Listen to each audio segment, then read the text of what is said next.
चलिए दोस्तों तो एक नई पहल करने जा रहा हूँ मैं शुरू। Interpretation of spectroscopy, specially MSc के बच्चों के लिए स्पेक्ट्रा जो दिए होते हैं उस स्पेक्ट्रा के ऊपर से उन्हें उस एनालिसिस करके दिखाना होता है। और ये करीब करीब बहुत ही 25% जितने मार्क्स के लिए इसे रखा जाता है। और ये इसका फर्स्ट लेक्चर है। करीब करीब इसके 60 वीडियोस में अपलोड करने जा रहा हूँ। एक लेक्चर में हम एक स्पेक्ट्रा इंटरप्रिटेशन देखेंगे। अगर आपने इस चैनल को सब्सक्राइब नहीं किया तो प्लीज़ सब्सक्राइब कीजिए। व्यूज़ तो मेरे बहुत हो चुके हैं बट सब्सक्रिप्शन बहुत कम है जो होने चाहिए थे। पता नहीं किस वजह से नहीं किए होंगे लोगों ने, पर इसके कोई चार्जेस नहीं है तो प्लीज़ सब्सक्राइब कीजिए। आज मैंने जो पसंद किया है उसकी मॉलिक्यूलर फार्मूला है C2H4Br2। दोस्तों आपको शायद पता हो या ना हो, इसके अंदर आपको अलग अलग स्पेक्ट्रा के बारे में इंफॉर्मेशन या तो स्पेक्ट्रा दिया जाता है। जैसे कि इसके अंदर यूवी दिया जाएगा, आईआर दिया जाएगा, C13 होगा एनएमआर, H1 एनएमआर दिया जाएगा, मास स्पेक्ट्रोस्कोपी भी दी जाई होगी और इनके ऊपर से हम कंपाउंड के प्रिडिक्शन करेंगे। बहुत इंपॉर्टेंट बात, इसके अंदर लिखना कैसे है वो इम्पोर्टेंट है। तो एक्चुअली आइडियली इसे कैसे लिखा जाता है उसे लिखने का हम तरीका भी सीखेंगे। आपको सिर्फ सीखना है और यहाँ से अगर आपने कॉपी कर लिया अच्छा से तो आप कैसे लिखोगे वो भी आपको खुद ही पता चल जाएगा। अब एम लिखना होता है इसके अंदर। जैसे कि इसका एम मैंने लिखा है to determine the structure of the given unknown. Unknown इसलिए क्योंकि अभी हमें पता नहीं है। C2H4Br2 ये है इसकी molecular formula, organic molecule from the given spectral data. कुछ स्पेक्ट्रल डेटा दिए हैं, मॉलिक्यूलर फार्मूला दी है। अब ये जैसे कि मास स्पेक्ट्रोस्कोपी का एक जो स्पेक्ट्रम है वो मैंने यहाँ पर एक दिखाने के तौर पर रखा है। अब इसे एनालिसिस कैसे करते हैं देखो, जनरली हम अलग अलग स्टेप में इसे सीखेंगे। फर्स्ट स्टेप यहाँ पर मैं सिखाने जा रहा हूँ। तो जनरली हमें पहले लिखना चाहिए इसकी मॉलिक्यूलर फार्मूला जो ऑलरेडी इसने दे दी होती है। जैसे कि इस स्पेक्ट्रम के अंदर देखिए, यहाँ मॉलिक्यूलर फार्मूला इन्होंने दे रखी है C2H4Br2। फिर दूसरा हमें निकालना चाहिए मॉलिक्यूलर वेट। अब देखो, जनरली मॉलिक्यूलर वेट आप निकालोगे तो कार्बन का बार ले लो, हाइड्रोजन की अगर आप एक ले लो।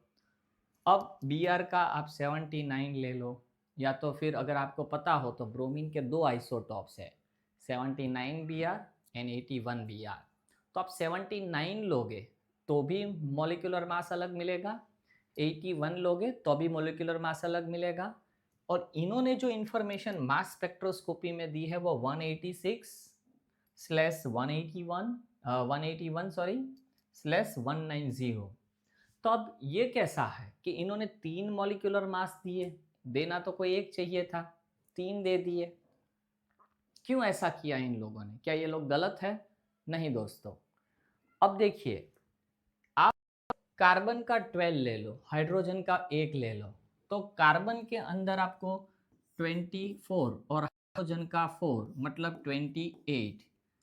अब इसके अलावा Br2 है। मैंने कहा कि ब्रोमीन के दो आइसोटॉप 79Br एंड 81Br। अगर एक ब्रोमीन का 79 और दूसरे ब्रोमीन का भी 79 लोगे तो आपको मास 186 मिलेगा। दोनों ब्रोमीन के अगर आप 81 ले लोगे तो मास आपको 190 मिलेगा। और एक का 79 और दूसरे का 81 लोगे तो आपको 188 इसके अंदर मॉलिक्यूलर मास मिलेगा। और इसी वजह से इन लोगों ने इसकी मास स्पेक्ट्रम के अंदर तीनों वैल्यूज दी हुई है। शायद आपको समझ में भी आ रहा होगा और मज़ा भी आ रहा होगा। अगर अच्छा लगा हो तो प्लीज़ शेयर कीजिए, सब्सक्राइब कीजिए और किसी और को भी सजेस्ट कीजिए। इसके अलावा इसके ऊपर 11-12 के लेक्चर्स भी मैं डाल रहा हूँ। JEE हो, एडवांस लेवल हो, नीट के लेवल्स हो, क्लास 10 के शुरू किए हैं, उसमें मैथ्स और साइंस के अभी शुरू किए हैं, तो प्लीज़ किसी को सजेस्ट कीजिए। तो पहला स्टेप लिखना चाहिए मॉलिक्यूलर फार्मूला, जो आप इन्होंने दी ही दी होगी, वहाँ से ही लिखनी है। रिप्रेजेंटेशन सही होना चाहिए। देखो मार्क्स जो रखेंगे ना, वो सिर्फ आपका एक स्ट्रक्चर देख के नहीं रखेंगे, आपने कैसी रिप्रेजेंटेशन की है, आपने कैसे लिखा है, वो भी देखा जाएगा। मॉलिक्यूलर वेट वो भी आप मास स्पेक्ट्रम में से लिख सकते हो। चलो दूसरा step, double bond equivalent DBE। अब हमें ये देखना होगा कि क्या इस फॉर्मूला के आधार पर क्या इसके अंदर कोई अनसेचुरेशन है। अनसेचुरेशन मतलब क्या इसके अंदर पाई बॉन्ड है, क्या साइक्लिक स्ट्रक्चर है। जैसे कि आपने कभी ऑर्गेनिक जब पढ़ना शुरू किया होगा तब आल्केन पढ़ा होगा, तब आपको मॉलिक्यूलर फार्मूला के साथ जनरल फार्मूला सिखाई होगी CnH2n+2। आल्किन होगा तो CnH2n, अल्काइन होगा तो CnH2n-2। तो इन अलग अलग आधार पर जो हम प्रिडिक्शन करते हैं, उसी तरह डबल बॉन्ड इक्विवेलेंट से हम क्या करेंगे कि क्या इसके अंदर कोई पाई बॉन्ड है या नहीं, वो निकालेंगे। जैसे कि इसकी फॉर्मूला है DBE की, क्या फॉर्मूला है 2C+2+n-h-x डिवाइडेड बाई 2। इसका मतलब हुआ number of carbons plus 2 plus number of nitrogen minus number of hydrogen minus number of halogen divided by 2। अब देखो इसके अंदर पहले 2 इंटू नंबर ऑफ कार्बन कितने हैं दिख रहे हैं, 2 दिख रहे हैं, तो multiply by 2 plus 2 plus nitrogen दिख रहा है यहाँ पर, तो मॉलिक्यूलर फॉर्मूला में नाइट्रोजन है ही नहीं, तो हम लिखेंगे 0 माइनस हाइड्रोजन, कितने हाइड्रोजन दिए हैं 4, माइनस हेलोजन कितने दिए हैं 2 डिवाइडेड बाई 2। तो अब 2 2 ज़ा 4 प्लस 2 -4 -2 डिवाइडेड बाई 2 करोगे तो आंसर मिलेगा 0। इसका मतलब ये हुआ कि डबल बॉन्ड इक्विवेलेंट की वैल्यू 0 है, मतलब इसके अंदर हम ये प्रिडिक्शन करेंगे, कंक्लूजन लिखना चाहिए। देखो रिप्रेजेंटेशन एकदम सही तरीके से मैंने दिया है, आपको सिर्फ लिखना है, समझने के साथ लिखते जाओ। तो conclusion it may be contain, इस कैलकुलेशन से हमें क्या पता चला कि इसके अंदर डबल बॉन्ड इक्विवेलेंट 0 है। इसका मतलब it may be contain 0 double bond, इसके अंदर एक भी डबल बॉन्ड नहीं है, क्योंकि डबल बॉन्ड इक्विवेलेंट की वैल्यू हमें क्या मिली है 0 मिली है, मतलब इसके अंदर कोई पाई बॉन्ड नहीं है। अगर इसके अंदर पाई बॉन्ड नहीं है दोस्तों, तो आप देखो ये जो स्ट्रक्चर होगा वो शायद ओपन चेन स्ट्रक्चर हो सकता है, या तो दोस्तों ये साइक्लिक सैचुरेटेड कंपाउंड होगा। क्यों यहाँ पर सैचुरेटेड वर्ड ऐड कर दिया, क्योंकि हमें एक भी पाई बॉन्ड नहीं मिल रहा है, तो इसका मतलब ये कहीं साइक्लिक स्ट्रक्चर में जाता भी हुआ देख रहे हैं हम। और अगर आपको केमिस्ट्री में थोड़ा बहुत ज़्यादा इंटरेस्ट है तो देख लो कि ये जो फॉर्मूला है वो जनरली आपको CnH2n+2 को फॉलो करता हुआ दिख रहा है। सिर्फ इसमें 2 हाइड्रोजन को रिप्लेस करके 2 हेलोजन लगा दिए हैं, इसीलिए फॉर्मूला बन गई CnH2nBr2। ये समझने के लिए है, ये रिप्रेजेंटेशन देने की ज़रूरत नहीं है, उसमें तो सिर्फ इतना ही दिखाओ। ओके, अच्छा लगा हो तो लाइक कीजिए प्लीज़। चलो third step, interpretation of IR spectra. शायद आप देख सकते होंगे कि इसके अंदर IR स्पेक्ट्रा आपको दिया हुआ है।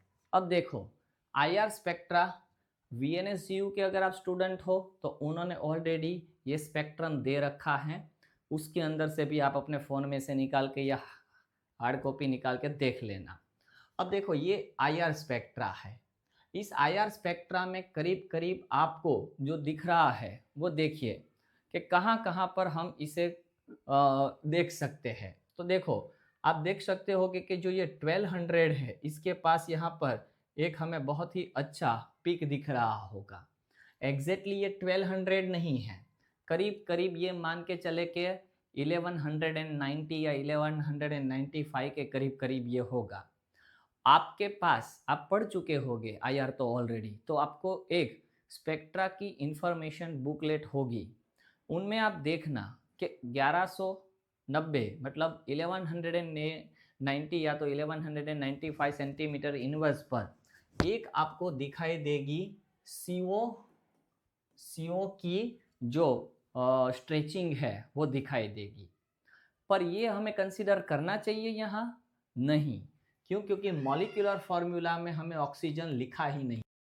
मॉलिक्यूलर फार्मूला में क्या है? ऑक्सीजन है कहीं पर। तो इसका मतलब इसकी कंक्लूजन से हमें यहाँ पर कोई भी लेना देना नहीं है। मतलब मैं सिखा रहा हूँ कि अगर वैल्यू भी सेम मिल जाए तो भी आपको अपना दिमाग लगाना है और सोचना है कि ये वैल्यू इसके लिए अवेलेबल है या नहीं। दूसरी ये किसके लिए हो सकती है?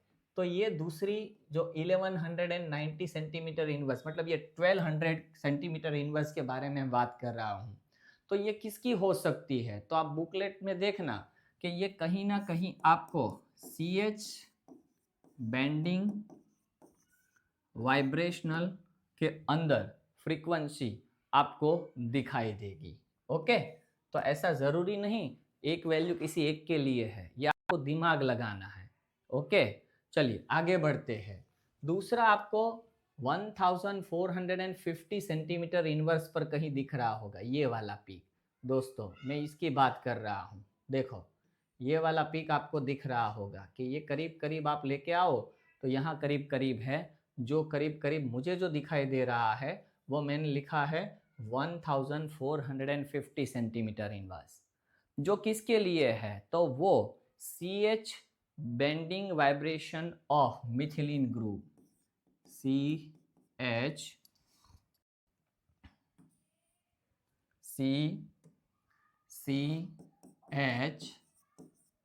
Bending vibration for methylene group. जो मिथिलीन ग्रुप होता है ना, मिथिलीन ग्रुप जिसके अंदर एक कार्बन के साथ 2 हाइड्रोजन अटैच है इस तरह, इसके अंदर बेंडिंग वाइब्रेशन वो करीब करीब 1450 सेंटीमीटर इनवर्स पर दिखाई दे रहा है।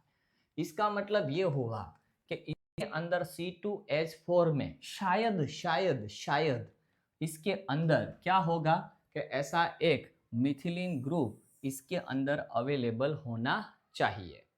चलिए आगे बढ़ते हैं। तो 3000 सेंटीमीटर इनवर्स पर ये छोटी सी जो लाइन आपको दिख रही है वो करीब करीब 3000 सेंटीमीटर इनवर्स पर मुझे दिखाई दे रही है।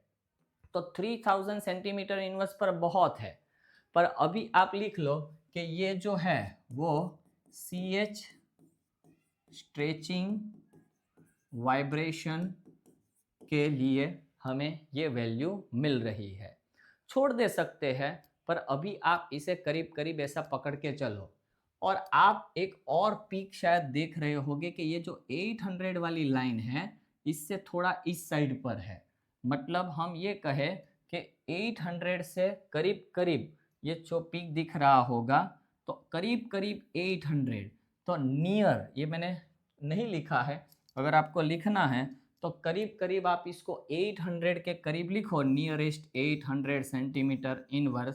तो ये आपको CBr एक कार्बन और ब्रोमीन जो एक दूसरे से अटैच है उसके साथ हमें इसकी वाइब्रेशन फ्रीक्वेंसी दिख रही है। ओके, तो ये एक करीब करीब आप जोड़ सकते हो। तो कंक्लूजन क्या लिखेंगे? This IR spectra indicates the presence of. तो देखो मैंने कहा ना कि मेन पॉइंट तो यहीं गया इसके ऊपर कि हमें ये लग रहा है कि इसके अंदर मिथिलीन मतलब CH2 ग्रुप इज प्रेजेंट। ये करीब करीब इसके अंदर ये ग्रुप प्रेजेंट होगा ऐसा अभी हमें लग रहा है। हालांकि ये बहुत इजी है। देखो अगर आप कहो ना तो मैं आपको कह दूं कि इसका आंसर आप यहीं से निकाल सकते हो। अब देखो 2 कार्बन 4 हाइड्रोजन 2 ब्रोमीन, तो इसके पॉसिबल आइसोमर्स मतलब पॉसिबल स्ट्रक्चर्स कितने हैं? तो 2 ही है। कौन कौन से 2 है? देखो मैं आपको बता दूं कि 2 पॉसिबल स्ट्रक्चर कौन कौन से हैं। तो तो CH2 दोनों कार्बन पर एक एक ब्रोमीन लगा दो, ये एक पॉसिबिलिटी हुई स्ट्रक्चर की।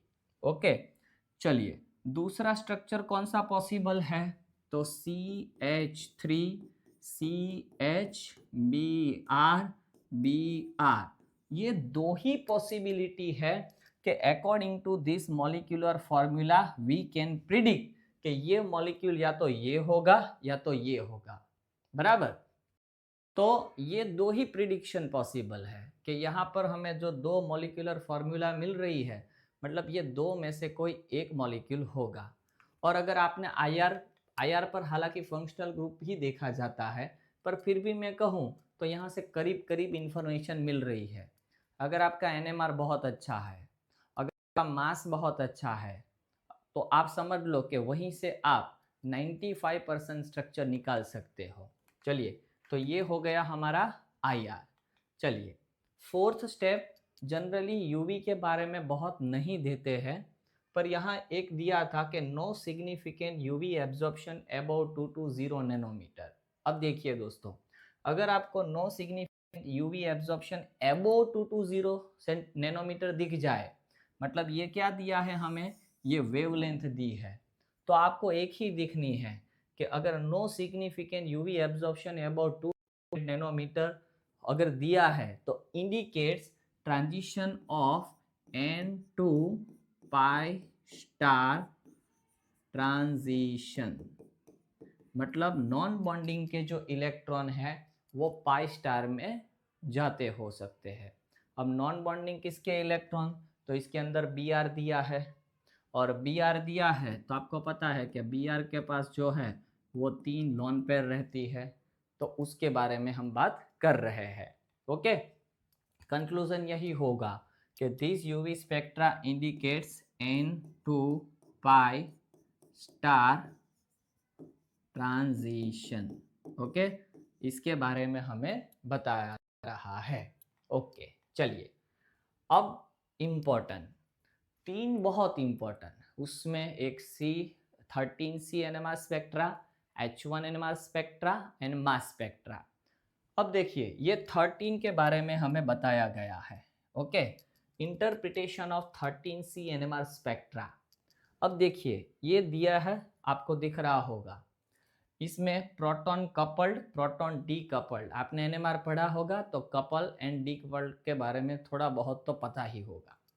अब देखिए ऊपर का जो प्रोटॉन कपल्ड है उसमें सॉल्वेंट, और नीचे प्रोटॉन डी कपल में सॉल्वेंट का जो पीक है वो दिया जा रहा है, और सॉल्वेंट है हमारा CdCl3।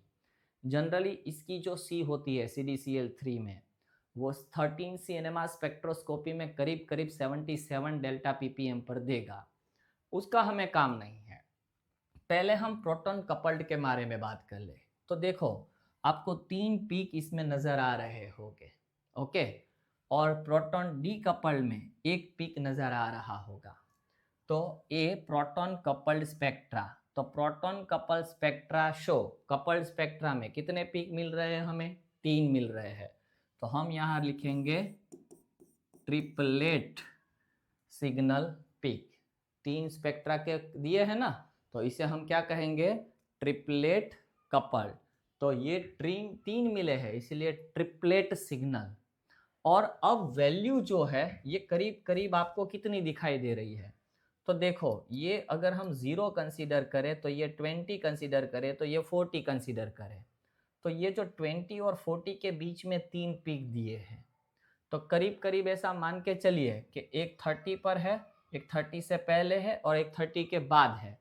तो हम एक बीच वाला पकड़ के चले, तो बीच वाले को पकड़ के चले तो 30 डेल्टा ppm की बात कर सकते हैं, इंडिकेट्स द प्रेजेंस ऑफ। अब इसका मतलब क्या हुआ कि इससे हमें क्या सपोर्ट मिलेगा। अब देखिए ये जो पीक है ना बेटा, वो CH2 ग्रुप के लिए अवेलेबल है। कौन से, CH2। माना कि अभी हम डिसाइड नहीं कर सकते एग्जाम में, थोड़ी देर के लिए इसे छोड़ दो, और ये मैंने कहा था कि 77 delta ppm indicate CdCl3 solvent, ये जो है ये सॉल्वेंट की पीक वो करीब करीब हमें 77 पर दिखाई दे रही है। इसकी हमें वैसे रिप्रेजेंटेशन करनी चाहिए वो अच्छे स्टूडेंट हो वो दिखाते हैं कि ये पीक एक्स्ट्रा नहीं है, ये सॉल्वेंट की पीक है। चलिए दूसरी बात कर लेते हैं प्रोटॉन डीकपल्ड स्पेक्ट्रा। उसमें देखिए डीकपल मतलब जब कपलिंग नहीं है तब एक ही पीक में मिल रहा है। एक पीक का मतलब क्या हुआ? एक पीक का मतलब हुआ कि दोनों कार्बन इक्विवेलेंट एटमॉस्फेयर में है। मतलब दोनों कार्बन जो है वो इक्विवेलेंट है, दोनों की अलग अलग इलेक्ट्रॉनिक एटमॉस्फेयर नहीं है, दोनों की इक्विवेलेंट एटमॉस्फेयर है। अब ऐसा कब हो सकता है? अब देखिए आप, यहाँ मैंने दो पॉसिबल स्ट्रक्चर लिखे थे। अब इस वाले कार्बन के अराउंड जो एटमॉस्फेयर है CH2 और इस वाले कार्बन के आसपास जो इलेक्ट्रॉनिक एटमॉस्फेयर है वो दोनों सेम नहीं है, दोनों क्या है? अलग अलग हैं, दोनों अलग अलग है।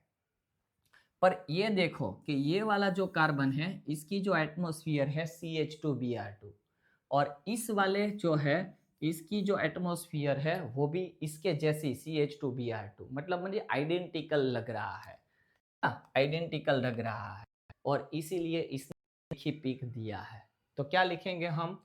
Proton decouple spectra show singlet एक ही सिग्नल मिला और वो आपको कहाँ मिल रहा है? तो वो भी आपको करीब करीब 30 डेल्टा ppm मिल रहा है, जो हमें क्या इंडिकेट कर रहा है कि मिथिलीन ग्रुप, क्या मिथिलीन ग्रुप जो है वो इसके अंदर प्रेजेंस है। और ये तो सेम हुई 77 डेल्टा ppm किसकी है? सॉल्वेंट की पीक है। ओके, चलो इससे कंक्लूजन क्या लिखेंगे? तो कंक्लूजन ये निकल रहा है कि इसके अंदर ऑल कार्बन्स आर आइडेंटिकल, या तो फिर आपको लिखना पड़ेगा इक्विवेलेंट। ओके, चलिए interpretation of H1 NMR spectra. अब H1 NMR स्पेक्ट्रा देखिए, इसके अंदर ये TMS है, टेट्रा मिथाइल सिलेन, पता ही होगा शायद आपको। अब पूरे कंपाउंड का एक ही स्पेक्ट्रा मिल रहा है। अब देखिए यहाँ मैंने कितने कंपाउंड प्रिडिक्ट किए थे? 2। अब देखिए अगर मैं कहूँ कि ये दोनों में से अगर आपको प्रिडिक्शन करना है कि कितने टाइप के प्रोटॉन्स हैं, तो देखो इस वाले मॉलिक्यूल को बीच से काटने पर दोनों जो पार्ट है वो कैसे है? आइडेंटिकल है, तो दोनों के सिग्नल सेम हो गए। तो ए टाइप प्रोटॉन मतलब दोनों प्रोटॉन मिलके एक ही सिग्नल दे रहे हैं। जबकि यहाँ ये 3 प्रोटॉन और ये 1 प्रोटॉन दो अलग अलग एनवायरनमेंट में है। बीच में से काट के देख लो, दोनों पार्ट सेम नहीं है। मतलब इसका सिग्नल अगर ए है तो इसका सिग्नल बी है, तो 2 सिग्नल दे रहा है। इसका मतलब ये हुआ कि इसमें 1 सिग्नल, इसमें 2 सिग्नल, तो यहीं आपका आंसर मिल गया। और यहाँ देखिए H1 NMR स्पेक्ट्रोस्कोपी के अंदर 1 सिग्नल दे रहा है, तो क्या लिखेंगे? तो ओनली 1 सिग्नल पीक, और वो पीक कितने पर मिल रहा है? तो देखिए ये 3 और 4 के बीच में ये जो है वो 3.5 है। ओके, वो क्या है हमारा? 3.5 है। पर ये 3.5 पर नहीं है, 3.5 से इस तरफ है। तो करीब करीब मैं कहूँगा कि 3.6 डेल्टा ppm NMR स्पेक्ट्रा मिल रहा है। एक इम्पोर्टेंट बात, यहाँ सब प्रोटॉन्स कार्बन की तरह इक्विवेलेंट है। तो कंक्लूजन क्या लिखेंगे? H1 NMR spectra indicates all protons are identical. सबके सब प्रोटॉन्स कैसे है? इक्विवेलेंट है, सेम एटमॉस्फेयर में है। इसका मतलब ये हुआ कि हम जो आंसर ढूंढना चाहते हैं वो वहां मिल गया। ये नहीं होगा, आंसर यही होगा। पर हमें रिप्रेजेंटेशन करनी है, मार्क्स रिप्रेजेंटेशन लिखावट की है बेटा। ओके, चलो इंटरप्रिटेशन ऑफ मास स्पेक्ट्रा। अब यहाँ से आपके लिए बहुत इंपॉर्टेंट, क्योंकि अगर आपने मास पढ़ा है तो ही आपको अच्छे से समझ में आएगा। अब देखिए given mass of organic compound, तो हमें यहाँ पर मास दिया गया है। क्या क्या मास दिया है? तो 186/188 एंड 190, तो तीनों दिखा दो। हमें जितने दिए हैं तीनों, मतलब ये हुआ कि यहाँ ब्रोमीन 79 भी है और 81 भी है, हम किसी को इग्नोर नहीं कर सकते। चलिए 8 स्टेप, पॉसिबल स्ट्रक्चर C13H1NMR और मास, तीनों के ऊपर से हम दो प्रिडिक्ट कर रहे हैं कि हमारा जो कंपाउंड है वो इस तरीके से एक हो सकता है, और दूसरा हम ये सोच रहे हैं कि CH3CH Br इस तरीके से हो सकता है। मतलब प्रिडिक्शन हमारी दो है, बट हमें पता है, क्या पता है हमें, कि all protons are equivalent and all carbons are equivalent. अगर हम प्रोटॉन की बात करें ए तो ओनली 1 सिग्नल हमें देगा, और यहाँ प्रोटॉन की बात करें तो हमें 2 NMR सिग्नल्स मिलेंगे, है ना। इसमें 1 NMR सिग्नल और उसमें 2 NMR सिग्नल। तो यहीं से पता चला कंपाउंड होने के चांसेस नहीं है। लिख दो कि पॉसिबिलिटी 2 है। ओके, चलो possible fragments from mass spectra. तो दो स्ट्रक्चर है ना, अब हमें पता चल गया कि इट इज पॉसिबल स्ट्रक्चर, तो इसके ऊपर से हम दिखाएंगे। अब देखिए, तो पहले तो आपको लिखना चाहिए BrCH2CH2Br। मैं 3 बार पहले लिख दूं, कैसे क्यों वो आपको बता दूं। CH2Br CH2Br, फिर इसके बाद Br CH2CH2 एंड Br। अब देखिए क्यों मैंने 3 बार लिखा। 3 बार लिखने का रीज़न ये है कि सोचो कि ये 79 है, ये 79 है, तो M/Z 186 इसकी वैल्यू होगी मास में। अगर ये 79 हो और ये 81 हो, M/Z इसकी वैल्यू होगी 188। और अगर ये दोनों 81 है तो M/Z इसकी वैल्यू होगी 190। मतलब 3 पॉसिबल इसकी वैल्यूज मिली। अब इसमें फ्रेगमेंट्स, मतलब हमें यहाँ टुकड़ों में इसको बांटना है। तो पहले मैं लिख दूं कि BrCH2CH2Br।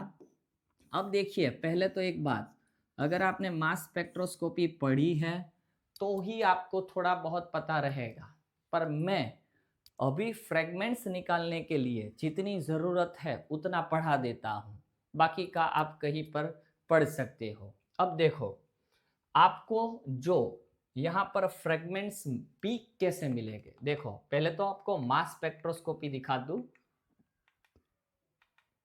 ये रहा मास स्पेक्ट्रोस्कोपी, इसमें पीक कहाँ कहाँ मिल रहा है, 186, 188, 190। पीक कब मिलेगा, अगर आपका ये मॉलिक्यूल है BrCH2CH2Br, ये मॉलिक्यूल है, क्या करेंगे मास स्पेक्ट्रोस्कोपी के अंदर, एक बहुत हाईली एनर्जेटिक इलेक्ट्रॉन को इसके ऊपर थ्रो किया जाता है, और ये मॉलिक्यूल इस हाइड्रोजन को कैच कर लेगा, खा जाएगा।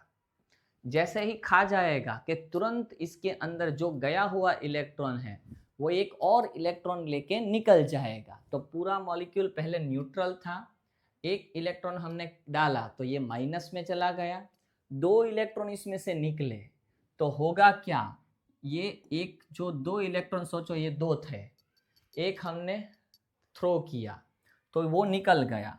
निकलने से क्या हुआ कि अब इसके पास एक ही इलेक्ट्रॉन बचा और इसके ऊपर कौन सा चार्ज आ जाएगा, पॉजिटिव चार्ज, और तब जाके ये आपको M/Z पीक देगा, जो पीक 186 हो सकता है। कब, जब दोनों Br के 79 हो गए तब।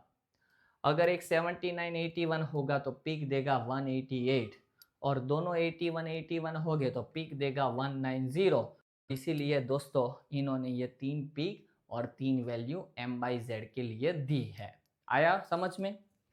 अब एक और पीक आपको नजर में आ रहा होगा 107 एंड 109। अब देखो, आपको थोड़ी हाँ, वो पता नहीं वो कह दूँ। जब इसके फ्रैगमेंट्स मिलेंगे, तब फ्रैगमेंट्स मिलेंगे। एक पॉजिटिवली चार्ज्ड कैटायन मिलेगा और दूसरा फ्री रेडिकल मिलेगा, जिसके ऊपर कोई चार्ज नहीं होगा। जिसके ऊपर चार्ज नहीं होगा उसका पीक नहीं मिलेगा, पर पीक का होगा इसके ऊपर पॉजिटिव चार्ज है, कैटायन है, वही आपको पीक देगा। तो अब आप सोचो कि अगर आपका मॉलिक्यूलर मास 186, आप कंसीडर कर सकते हो 188, कंसीडर कर सकते हो 190, कोई भी कंसीडर करो चलेगा, वो 107 में या तो 109 में जा रहा है, तो आप क्या करो, इसकी सब्ट्रैक्शन कर दो। 107 में सब्ट्रैक्शन करोगे तो आपको क्या मिलेगा, तो ये होगा 7, ये होगा 10, 16, मतलब ये 8 में जाएगा, ये 7 में जाएगा और 0। Okay, 107, sorry 78।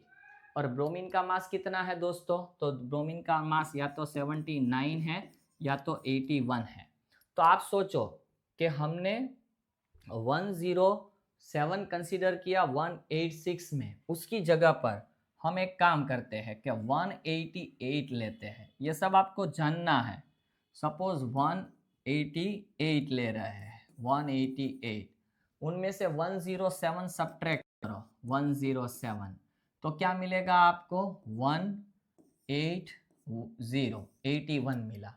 तो ये जो 81 है 107 पर पीक मिल रहा है, इसका मतलब ये हुआ कि सोच लो कि आपका ये जो ब्रोमीन है, वो ब्रोमीन सोचो आपका 81 वाला, और ये 79 या 81 जो है वो, पर ये जब, सॉरी, इसको पॉजिटिवली चार्ज कहेंगे हम। अब क्या करेंगे कि इसके ऊपर जब हमने इलेक्ट्रॉन थ्रो किया, पहले तो हमने बॉन्डिंग की, इसके ऊपर इलेक्ट्रॉन थ्रो किया, इलेक्ट्रॉन थ्रो किया तो ये एक इलेक्ट्रॉन लेके इजेक्ट हो जाएगा। जब ये एक इलेक्ट्रॉन इजेक्ट हो जाएगा तब क्या करेगा कि ये हमें एक पिक देगा। सोच लीजिए कि ये जो पिक दिया वो इसने 186 या 188 या तो 190 पर दिया। अब फ्रेगमेंट्स जब मिल रहे हैं तब हाँ, हमने क्या कैलकुलेशन की, फ्रेगमेंट्स, जो फ्रेगमेंट्स निकल रहा है वो 81 का निकल रहा है, मतलब ब्रोमीन निकल रहा है, और 188, सॉरी 107 पर पीक दे रहा है। तो देखिए कि सोचो कि आपको ब्रोमीन फ्री रेडिकल निकल गया, तो यहाँ हमें मिलेगा BrCH2CH2 पॉजिटिव चार्ज। एक को फ्री रेडिकल दिखाना है, एक को कैटायन दिखाना है। किसको फ्री रेडिकल और किसको कैटायन दिखाना है वो आप कैसे डिसाइड करोगे, तो पीक के ऊपर से इसका मास कैलकुलेट करो तो आपको इसका मास मिलेगा 109। तो ये m/z हमें 109 पर मिल रहा है। तो इसका मतलब ये हुआ कि यहाँ से हमने एक ब्रोमीन को निकाला है, और इसी तरह दूसरा अगर ब्रोमीन निकला और BrCH2CH2 पॉजिटिव चार्ज, इसकी m/z वैल्यू 107 है, तो दोनों ब्रोमीन ही निकले हैं। तो ऐसा सोचो कि एक ब्रोमीन 79 वाला फ्रेगमेंट्स निकला और एक बार 81 वाला, और इस हिसाब से मास में डिफरेंस इसका मिला है हमें। ओके, अब देखिए, तो एक पीक आपको कहाँ पर मिली थी, 107, 109, तो ये दोनों फ्रेगमेंट्स हमने दिखा दिए। तीसरा कहाँ मिल रहा है, 27। अब ऐसा सोचो कि वो मास 186 है या 188 है या तो 190 है, उनमें से 27 ही रह गया। तो सोचो कि अगर मास 188 है और इसमें से मास 27 ही रह गया, तो सब्ट्रैक्शन करोगे तो आपको 161 मिला। 161 कब मिल सकता है, तो ऐसा सोचो कि एक जो ब्रोमीन होगा वो 81 वाला होगा और दूसरा जो ब्रोमीन होगा वो 79 वाला होगा, या तो करीब करीब ऐसा सोचो कि 190 इसे कंसीडर करो, 190, तो क्या मिलेगा 7, एक मिनट, हाँ, सब्ट्रैक्शन कर दे इसके कि 190 बचा कितना 27, तो 8 10, तो 3 161। अब 160 में से 81 निकाल दो तो 2 और 8 82। इसका मतलब ये हुआ कि एक जो फ्रेगमेंट्स है ब्रोमीन वो है 79, एक ब्रोमीन है 79, एक ब्रोमीन है 81, दोनों का सम करो तो 160 मिलेगा।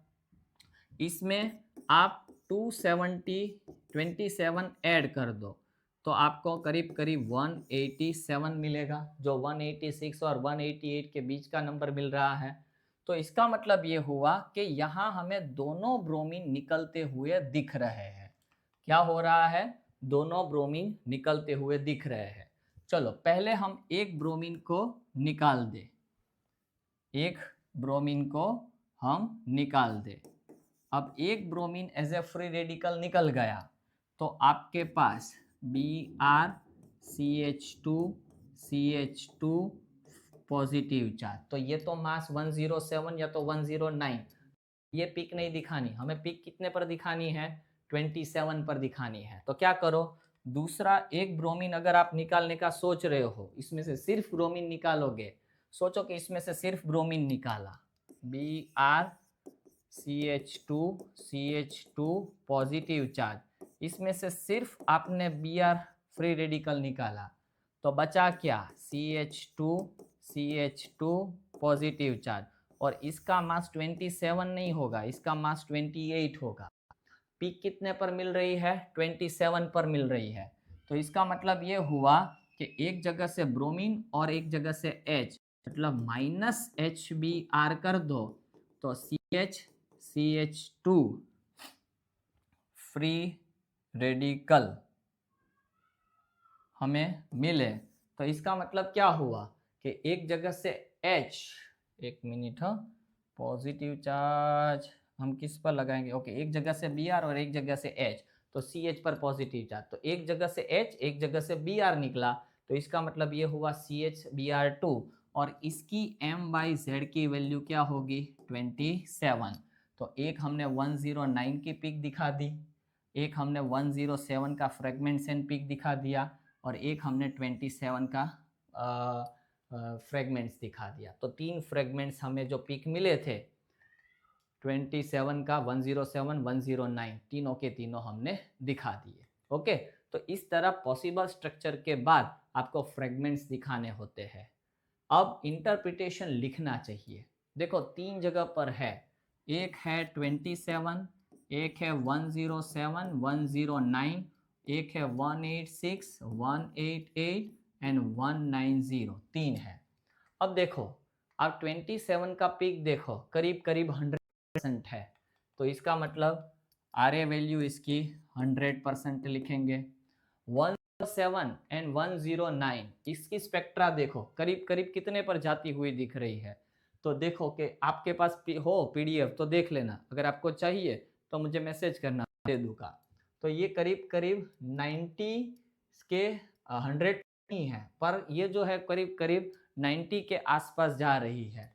तो हम एक काम करते हैं कि करीब करीब हम इसको 85% लिख देते हैं, और 27 के बाद, सॉरी 27 100%, ये 85, अब तीसरा ये बच गया, तो ये करीब करीब जाओगे तो 10 के आसपास, ये बीच वाली है ना बिगर लाइन, उसे देख के कह रहा हूं कि ये करीब करीब आपको 10% जाती हुई मुझे दिख रही है।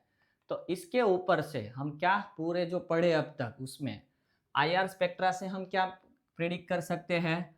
तो के CH2 मीथिलीन ग्रुप इज प्रेजेंट, ये हम इसके ऊपर से निकालेंगे। दूसरा यूवी से क्या मिला?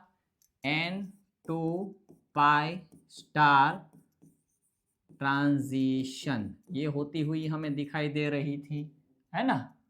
चलो H1 NMR से क्या मिला?